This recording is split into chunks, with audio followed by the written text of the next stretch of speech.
सादर प्रणाम और दिल से सलाम। ए वतन ए मेरे बेहिश्त बरी, क्या हुए तेरे आसमान और ज़मीं। O my homeland, O my heaven, what has happened to your earth and to your skies? The feeling of being rooted somewhere in a particular culture, a language, a community, patriotism in other words, is something that has roots in ancient history. Recently we have the controversy about the national anthem, whether it should be law and institutionalized by law to stand up and to sing it. Before we get into that debate, I'd like to give you some broader background about the entire issue.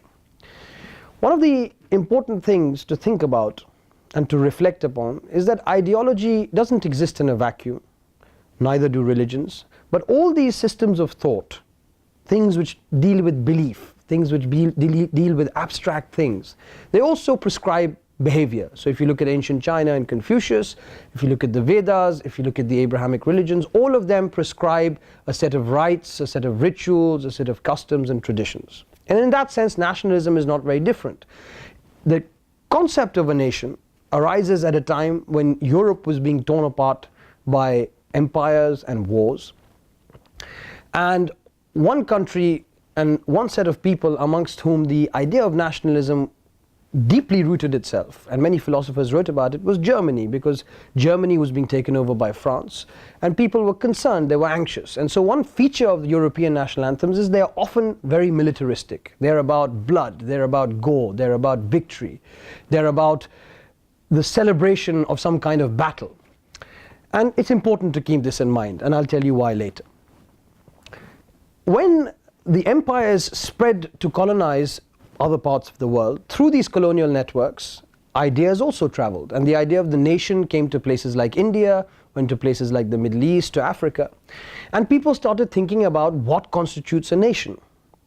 In a country as diverse as India, one of the concerns the British Empire had and British officials had was there is no unifying symbol, there is no unifying set of ideas. So they commissioned a project to come up with a national anthem, and they asked Raja Surendra Mohan Tagore to do this. On the committee were people like Sir Henry Rawlinson, Sir William Andrews, and they said, write a national anthem for India.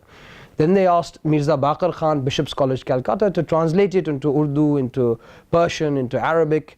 But a question arose. In 1882, an anonymous person wrote in the Daily Telegraph saying, music is something that is universal, but how do you translate the verses? Because everyone obviously has their own organic link with a place. So the project was shelved for the time being. As the independence movement started, again there was the desire to come up with a unifying symbol, and Rabindranath Tagore's national anthem as we know it today was first performed in a meeting of the Indian National Congress on the 27th of December 1911. Now, one of the unique features about the Indian national anthem is that although it was written at a time of struggle against the British Empire, it wasn't trying to assert superiority. In fact, actually, if you analyze the national anthem of India, it acknowledges the diversity present in India. It is not trying to make India homogeneous, and it's very important to remember that.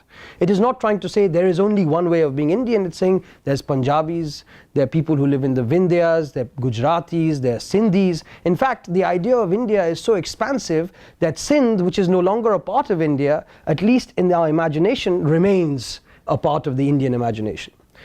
Now, the controversy basically is about reciting the national anthem. Should we make it incumbent on people to sing it? Nationalism and patriotism are basically about instilling a love for a country or a love for a nation. As we've seen, India is a hugely diverse nation.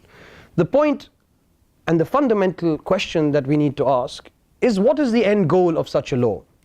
If you truly want someone to love their homeland, to love their country, then you must educate them so that that respect comes organically from within. That respect comes so that one person, any person who's sitting alone, maybe watching TV, and the national anthem comes on, not because anyone else is watching, not because someone is going to pass and write an FIR against them, out of love stands up for the national anthem. That is true patriotism, that is true nationalism. And this is something that we really need to think about, whether we do it out of respect, which comes from within, or whether we do it out of fear of the law.